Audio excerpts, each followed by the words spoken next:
अगर हमारे इरादे सही ना हो तो कभी कभी भगवान ऐसा पासा पलट देते हैं कि जिसकी हमें भनक भी नहीं होती है। ये कहानी पासा पलट गया। शॉर्ट स्टोरी इन हिंदी भी उसी के बारे में है। एक सेठ जी थे। उन्होंने अपनी सारी जिंदगी बहुत मेहनत की थी, इसलिए वो काफी धनवान थे। उनका नाम गांव के अमीर लोगों में आता था। उनका धंधा बहुत अच्छा चल रहा था। सेठ के पास संपत्ति भी अच्छी थी। उनके 4 बेटे थे। एक दिन सेठ को लगा कि अब मुझे अपने चारों बेटों के बीच अपनी संपत्ति बांट देनी चाहिए। उन्होंने अपनी सारी संपत्ति का हिसाब कर दिया और अपने चारों बेटों को कितना कितना देना है उसका भी हिसाब कर दिया। उनके चारों बेटों ने कहा कि हम सब मिलकर आपको 3 महीना रखेंगे। ऐसे चारों ने मिलकर पिताजी को 12 महीना मतलब कि 3 महीना रखने का प्लान बनाया था। सेठ जी को भी अपने चारों बेटों के इस इरादे से कोई समस्या नहीं थी। अब सेठ ने और उनके चारों बेटों ने ये संपत्ति बांटने का फैसला गांव के सरपंच के सामने लेना का निर्णय लिया। 1 हफ्ते के बाद वो लोग गांव के सरपंच के सामने ये फैसला लेने वाले थे।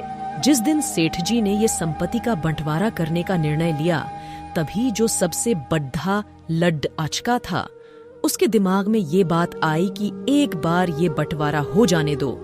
उसके बाद में पिताजी को 3 महीने क्या 3 दिन भी नहीं रखूंगा। वही बात बाकी तीनों के दिमाग में भी आई थी। वो चारों सोच रहे थे कि एक बार संपत्ति अपने नाम हो जाए, उसके बाद क्या करना है वो तो हमें देखना है। वो चारों इतने लालची हो गए थे कि अपने पिताजी को 3 महीने रखने के लिए भी राजी नहीं थे।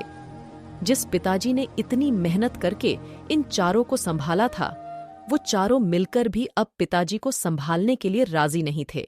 चारों कुछ बोल इसलिए नहीं रहे थे ताकि अगर उन्होंने पहले से ही बता दिया तो बंटवारे में उनको अपना हिस्सा नहीं मिलता। अब आखिर हफ्ता पूरा हो गया और वो बंटवारे का दिन आ गया।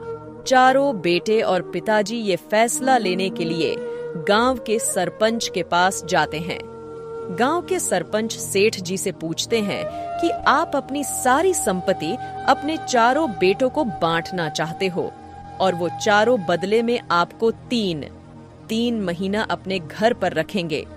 क्या आपका ये अंतिम फैसला है? तभी सेठ ने कहा, जी नहीं, मेरा अंतिम फैसला ये है कि मैं अपने चारों बेटों को 3 महीना अपने पास रखूंगा और बाकी के 9 महीने वो अपने हिसाब से रहेंगे।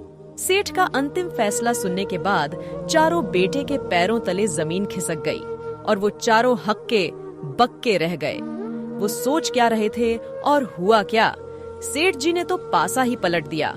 इस कहानी में जैसे सेठ ने पासा पलट गया, इसी तरह जिंदगी में भी ऐसा ही होता है।